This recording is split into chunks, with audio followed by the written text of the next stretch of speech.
Bon, après cette pause méridienne bien méritée, on va passer à la présentation du binôme canadien avec Cheskes, qui est de Toronto, exactement, qui est chef du département de d'urgence de Toronto et qui est le directeur de l'équipe de recherche de Toronto, surtout sur l'arrêt cardiaque. Il va nous parler aujourd'hui avec son plus bel accent anglais des drones. Shall I just introduce you in French? So I know that you live in Toronto, so you can understand French. And you, as Jim did earlier, you pretend not to be able to speak French, but I know you can. Anyways, we're on time. Up to you, my friend. Thank you so much, and thanks so much for having me. Just to my friends Carlos and Mathieu, I'm so honored to be able to speak today. I'm so disappointed at not being able to be in Lyon with everyone.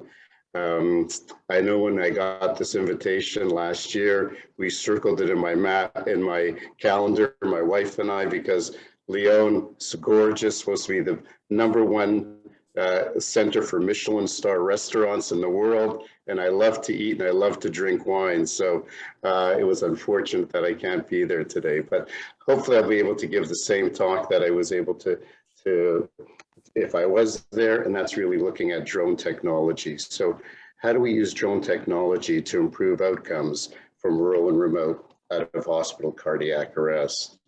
So the following is my disclosure slide. And here is my research funding slide. So really what we're going to talk about today is the issue of out-of-hospital cardiac arrest, but a little bit different than probably what you've heard in the past. We know that in most jurisdictions, when you look at all comers, mostly 10% survive. Some jurisdictions more than 10%. Some jurisdictions you have less than 10% survive, but that seems to be a fairly common number for patients presenting in all rhythms. And as we know, cardiac arrest is really one of the most time-sensitive medical emergencies, with survival dropping 7 to 10% for every minute someone's in cardiac arrest. So if you do the simple math, we know that most urban EMS response times are somewhere in the range of 8 minutes. Generally, people have very little chance of surviving cardiac arrest, even in the best systems. Well, look at this place. So this is a beautiful cottage out here in Northern Ontario. Beautiful, gorgeous. The only trouble here is if you have a cardiac arrest, you're in big, big trouble.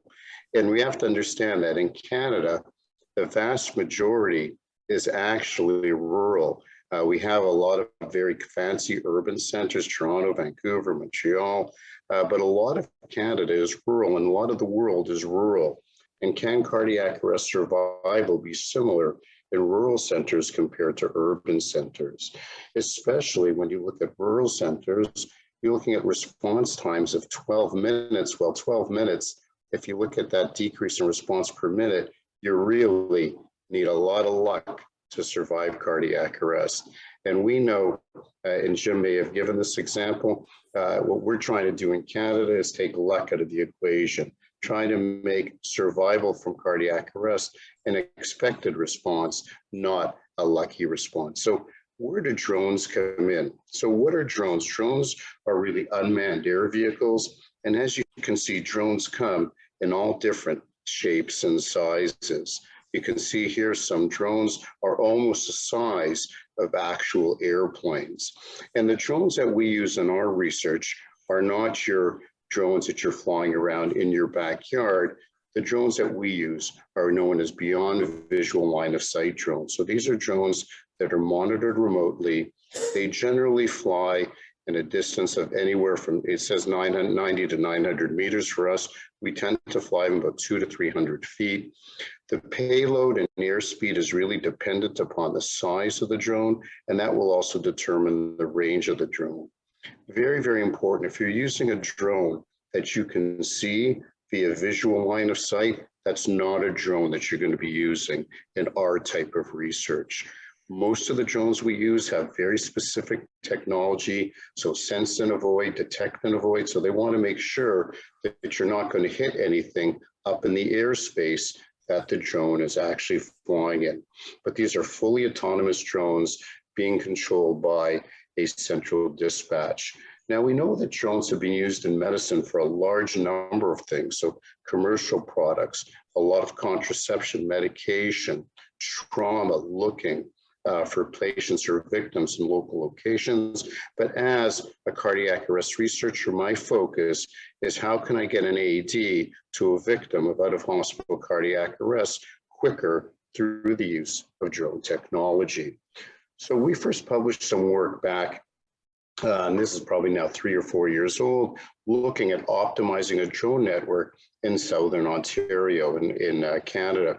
So we looked at 50,000 cardiac arrests.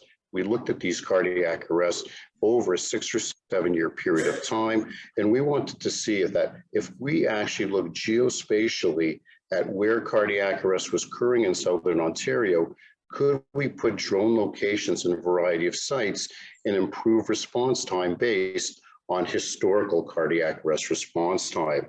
And what we found was at the 90th percentile, we could decrease urban response time by almost 7 minutes. In rural areas, we could decrease response time by almost 11 minutes, which is a huge time saving for these particular areas and could really, in therefore theory, make a big difference. But the question is, geospatial mapping is all very nice and good, but is drone delivery actually feasible? And we did our first project looking at the feasibility of drone technology, and this was published, again, very similar a couple of years back, but we've continued to do the work in this particular area. And could we improve access through this particular feasibility study? So our vision of how this was going to happen was really quite simple. The 911 call would come into the 911 dispatch. The 911 dispatch would give the GPS location of the call to the drone dispatch. The drone dispatch would therefore activate the drone would lift off, the drone would go to the site of the cardiac arrest, the bystander would apply the AED, and everyone would live happily ever after. So we thought this was great. We figured this would be an amazing way to do it. Let's take a look at this video that looks at our feasibility work. Well, saving lives is the objective of tests being conducted in Ontario using drones. Healthcare workers want to determine how quickly the technology can deliver medical equipment to patients in need, especially in rural communities. As CTV's medical specialist Avis Favre reports, it may be the beginning of something big in Canada and around the world. Rolling. The test began with a mock 911 call. An ambulance was dispatched.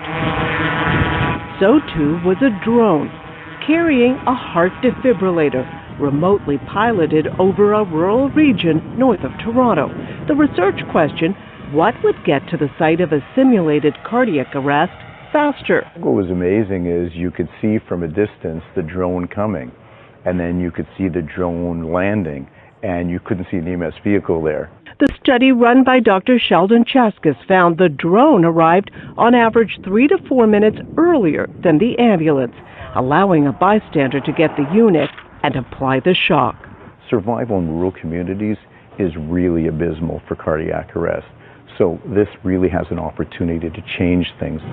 That's because drones get above the traffic, flying between 80 and 120 kilometers an hour.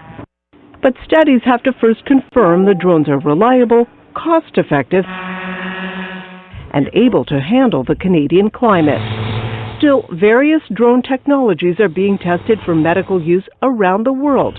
Here in Renfrew, Ontario, to deliver first aid supplies. We're launching. In the U.S., a kidney for transplant was delivered by drone, with more tests in Canada this summer. There's no question in my mind this is feasible and that we will see this happen. Within the next year to 18 months, you will see drones as part of a 911 response. All by bringing medicine to the skies.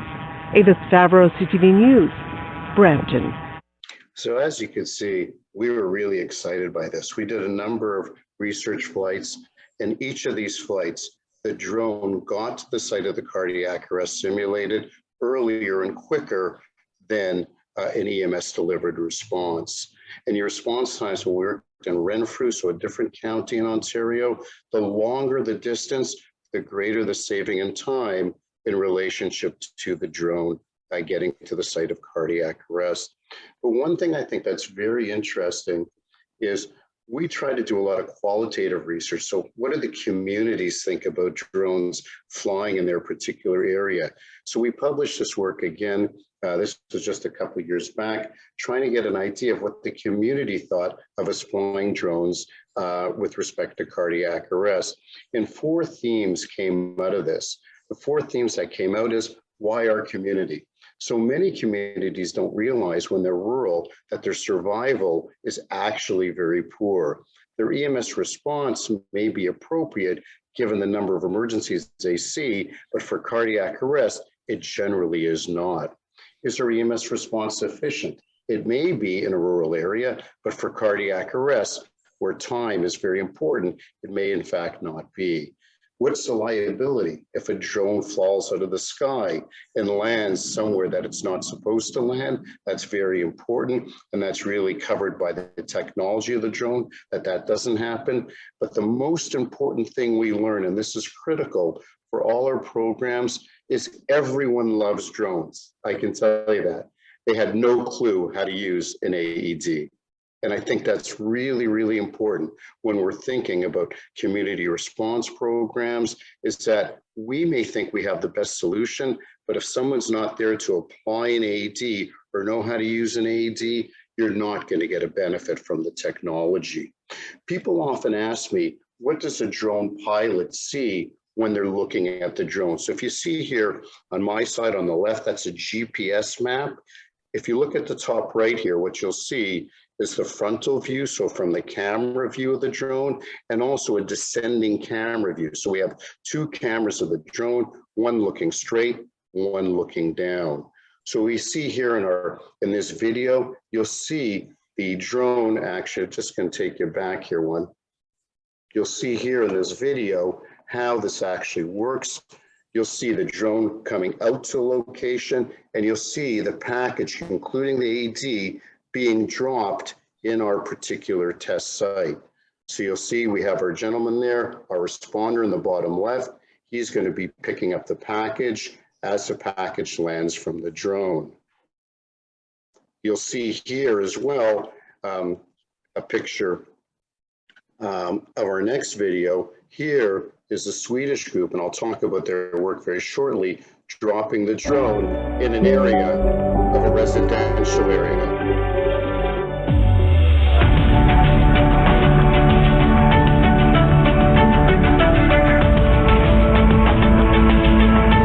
So that's a video from our Swedish group and our Swedish colleagues who have done, in my mind, the best job of integrating this into their system.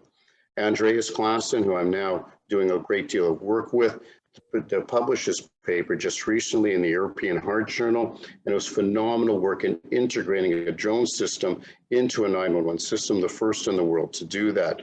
You think that video, last one, was excellent of dropping it in the house.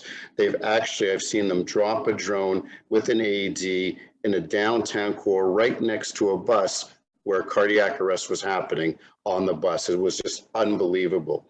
So what Andreas and his group have been able to do is develop, currently now they have 6 different drone sites in a certain portion of Sweden. And this feasibility study, what they wanted to show was the proportion of dispatches in cases of cardiac arrest, the proportion of time the drone arrived prior to EMS, the time difference between EMS and drone arrival, and the proportion of drones delivered via that actually were attached prior to EMS arrival. So they did 4 months before and 4 months after, so some test flights. And very important, you have to know that drones cannot be used in all circumstances. So rain, usually not. In these flights they did, no night flights, but now we have tested and we can fly drones 24/7. wind of less than 8 meters per second. So it's about 30 kilometers per hour. If it's over that, drones have a difficult time staying up in the air. No high rises, no fly zones, and I'll talk about this in a second. And the maximal distance a drone would go was 5 kilometers. So they had 53 cardiac arrests in this feasibility phase. Of those, 12 times a drone was launched, and it was successful 11 of those 12 times. It got to the actual site prior to EMS. Actually, interestingly, the average time saving between drone and EMS was almost 2 minutes. Based on our calculations, 2 minutes could make a huge difference in cardiac arrest survival. The median distance they flew was 3.1 kilometers. So this was relatively short flights that they actually did. But here was a critical issue. And I think the take home for me, for both community responder programs and any type of program such as this, no person, even though the drone delivered the AED, actually applied the AED to the patient. So there's still this fear of use of an AED out there by bystanders. Now, we've done some work in what we call video-assisted CPR. So this is the actual AED we use in our drone. It's a Schiller AED. It's very small. And we've done test work where we've affixed to the AED an actual FaceTime app. So what we do is we speak in real time the dispatcher to the individual, the bystander, and it feels like it gives them more potential to act correctly in the time of cardiac arrest. So this idea of video-assisted CPR and video-assisted AED application certainly has some potential. Here's our dispatcher who sees exactly what's going on during the cardiac arrest. Really, the final steps in drone technology are the following. One is money. Much of my research and many people's research in this has been done via grant funding. Eventually, grant funding will run out and regions or municipalities will need to be able to pay for this type of research. Regulations and compliance. Much of what we do here is dependent on airspace. Can you fly in controlled airspace? And what regulations do you need to do to fly in controlled airspace? Most jurisdictions around the world will not allow you to fly in uncontrolled airspace. And that's a big issue when it comes to rural areas, because many of them are in uncontrolled airspace. Wi-Fi signal, very good in urban centers. As you go rural, that's much more problematic. 24/7, I can tell you now, we can do drone flights in the day, we can do drone flights at the night. There's no problem doing that. The biggest issue, as I said previously, is we need to ensure that even though we get the AED to the patient via drone, that the patient benefits from the defibrillation has the defibrillator applied. We're now working on what we call our medical drone. So my own feeling is that you shouldn't likely apply this just to cardiac arrest. Here you'll see in our package, we attempt to send drones not only to cardiac arrest, but opioid overdose with the use of naloxone, epinephrine for anaphylaxis, a stop the bleed kit. So we actually allow ourselves to apply this to time-sensitive emergencies, not only cardiac arrest, but other emergencies that could benefit from these medications, and they all can be flown via the drone. So in our vision right now, our 911 system is you call 911, we send ambulance, fire, and EMS to the scene, and we try to survive cardiac arrest. The future, though, is going to be 911 call, dispatching community responders and drones to both urban and rural cardiac arrest, improve response time, improve the likelihood of a successful outcome. I thank you so much for your time and happy to answer any questions that you may have. I wish I could hear the clapping.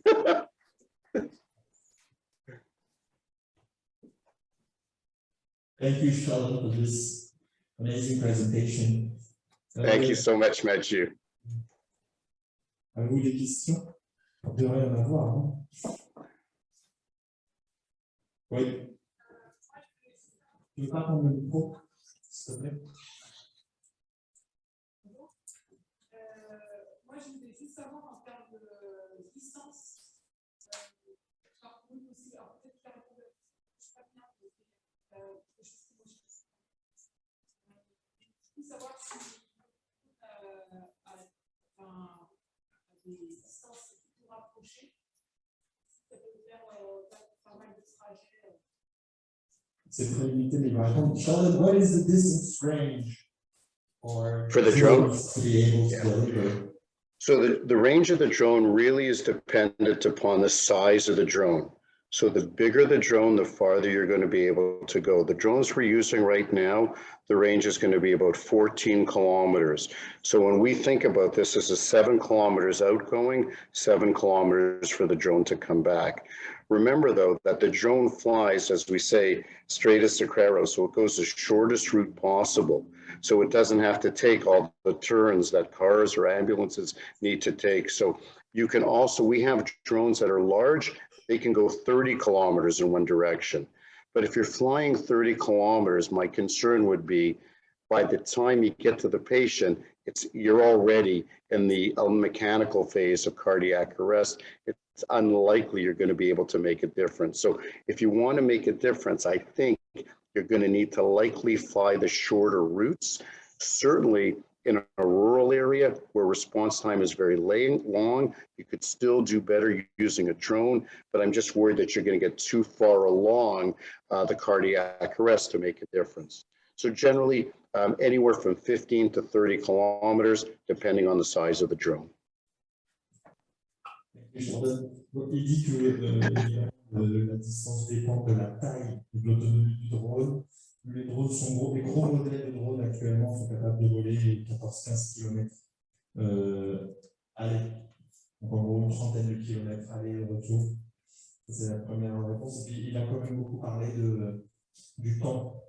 Pour prendre le temps que prend le drone pour aller faire les 15 km aller n'est peut-être pas bénéfique, puisqu'il va arriver certainement à un moment où le patient sera en assistance. Voilà. Il pense qu'aujourd'hui, il y a un gros travail qui est fait sur l'optimisation du placement des drones pour livrer des défibrillateurs, pour qu'en fait, il y ait des très courtes distances euclidiennes, c'est-à-dire à vol d'oiseau, pour aller les livrer rapidement. En gros, l'idée, c'est pas d'avoir sur le modèle de nos SMUR, c'est-à-dire tous nos moyens dans une base, mais bien d'aller répartir les drones sur un territoire pour que les distances à parcourir soient courtes et que le temps pour livrer le défibrillateur soit court également. How do you manage to avoid accidents with helicopter, plane, or paraglider? Because I see mountain and paraglider. Very good question, Guillaume. And Guillaume, it's so good to see you. Fantastic. Great to see you. So very, very important. So it all depends on whether you're flying in controlled or uncontrolled airspace. In Canada, controlled airspace is controlled by what we call NAV Canada. So what would happen is a 911 call comes in, we call the drone dispatch. The drone dispatch then contacts air traffic control to ensure there's no air flight within that flight zone. If there is, you can't fly. If there isn't, they give you the thumbs up to go.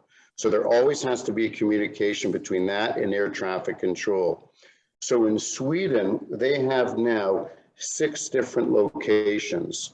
And what they have 3 airports near those locations. So depending on where the location is of the cardiac arrest will depend on which air traffic control they need to call.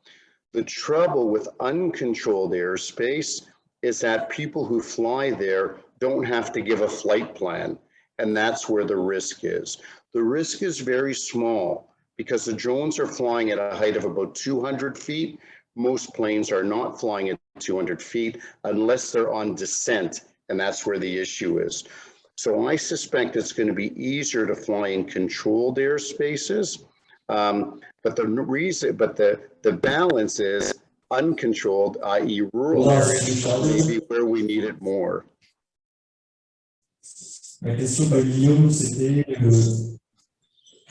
Yeah, so I think the use is going to be very dependent on your regulatory body. So I'm not sure in France, you know, whether it's controlled versus uncontrolled, where it's going to be able to be used, but that's where the difference is.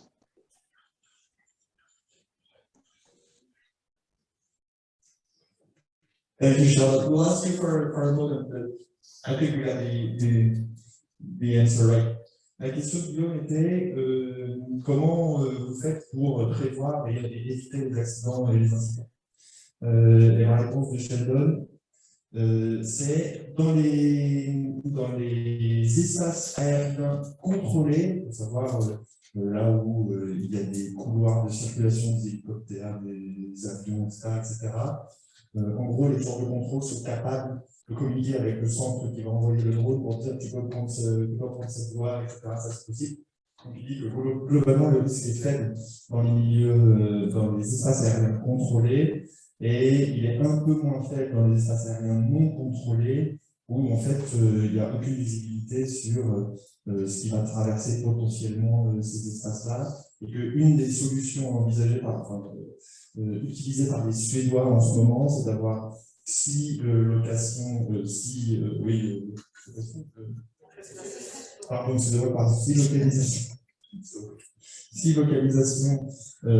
des drones pour pouvoir s'adapter au niveau de contrôle de l'espace aérien dans l'environnement. Donc, si l'arrêt cardiaque survient dans un endroit contrôlé, un endroit de mal, etc.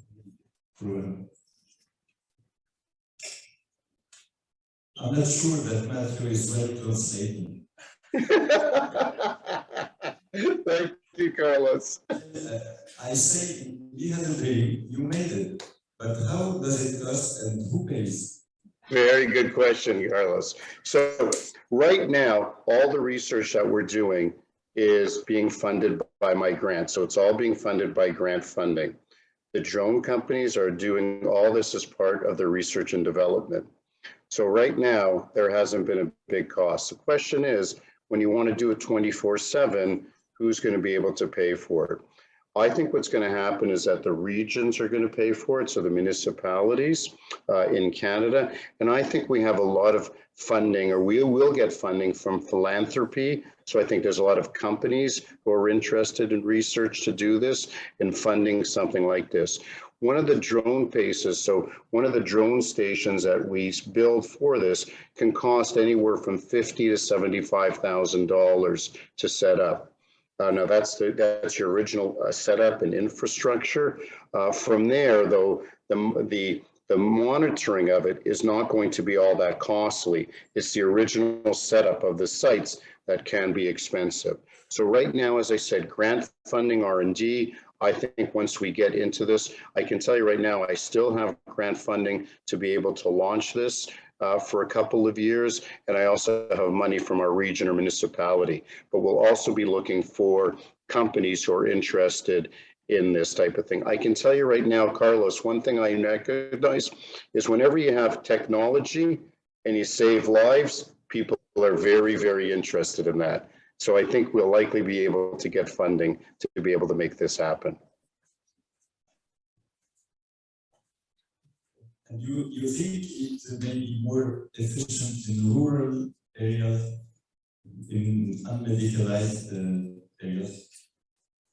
I'm so sorry, I couldn't hear that, Carlos. I couldn't hear that. You think it may be more efficient in rural than in urban areas? Yeah. I think it'll be easier in urban places only because it's controlled airspace. The trade-off, though, is in urban places, a lot of places have good response times. So that's why I'm looking at responding just not to cardiac arrest, but anaphylaxis, opioids, trauma. I think you'd get maybe better in the rural areas, but the trade-off there is cardiac arrest is less frequent in rural areas. So it's a balance. Urban centers, more cardiac arrest, rural centers, less cardiac arrest.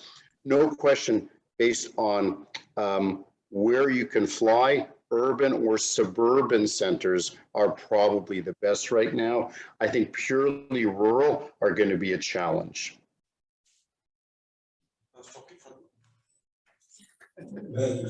C'est difficile de faire la réponse efficace parce qu'il y a moins d'incidence cardiaque dans le milieu rural. Donc, difficile de mesurer que cette prise de puissance, sachant qu'il y a un certain nombre.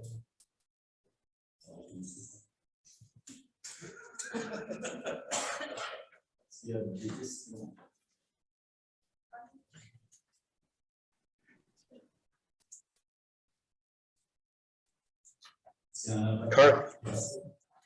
Carlos, I have a question for you. I have a question. So a couple of years ago, Lionel Lamoutte contacted me, and Lionel was very interested in drones. And I'm wondering, has France been able, or Paris been able to use drones for cardiac arrest? Because I know Lionel was very interested in this.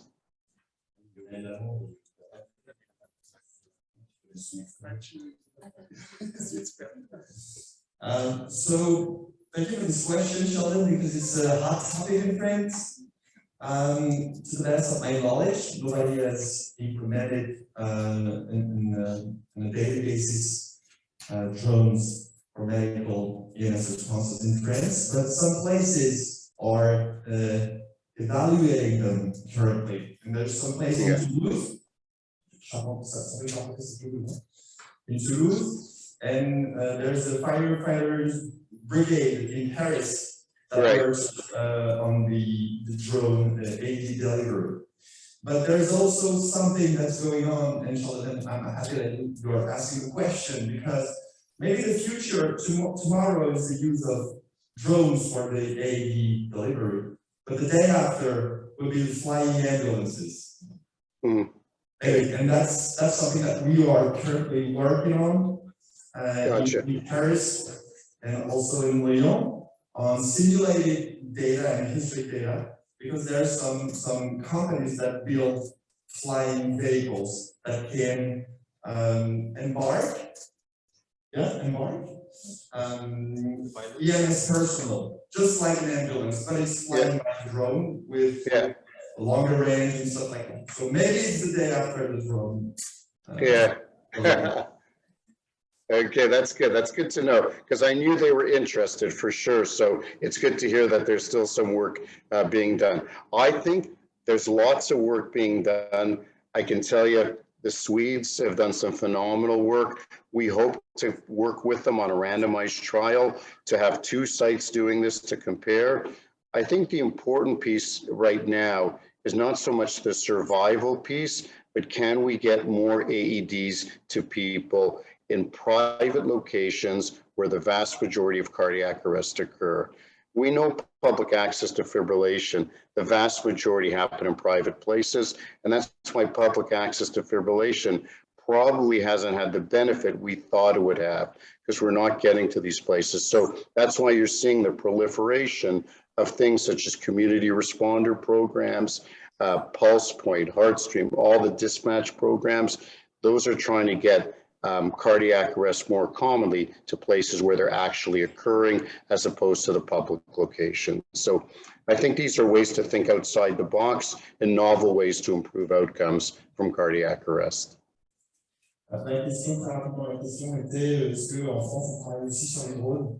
La réponse est oui. À Toulouse, le service travaille sans le charpentier est en train d'implémenter les drones pour livrer des défibrillateurs et du sang aussi. C'est une dimension avec l'aide d'Airbus, bien sûr. La BSTP à Paris travaille aussi beaucoup sur les simulations de drones pour livrer les défibrillateurs, et nous travaillons entre Paris, Créteil, Lyon au développement, en tout cas à la simulation du jour d'après des drones qui sont en fait les simulateurs, les SAV volants. Voilà. Donc c'est un futur qui n'est pas si loin comme ça. L'Union européenne et l'Agence spatiale européenne aérospatiale de l'Europe disent que dans 5 ans, il y a une taxi volant. Dans 5 ans, il y aura possiblement, je vais dire probablement possiblement, dans 5 à 6 ans, il y aura possiblement des ambulances volantes. Voilà, sur une technologie, et donc on pourra aller plus loin parce que c'est des gros véhicules, et on embarquera non seulement le matériel médical comme mais aussi le personnel qui sait l'appliquer et qui sait faire les gestes qui vont bien. Voilà. Thank you very much, Sheldon. Thank you so much, guys. I hope you're having a fantastic conference. I miss being there, and I hope you enjoyed the presentation. Okay. Thanks, guys. Thank you. Bye-bye.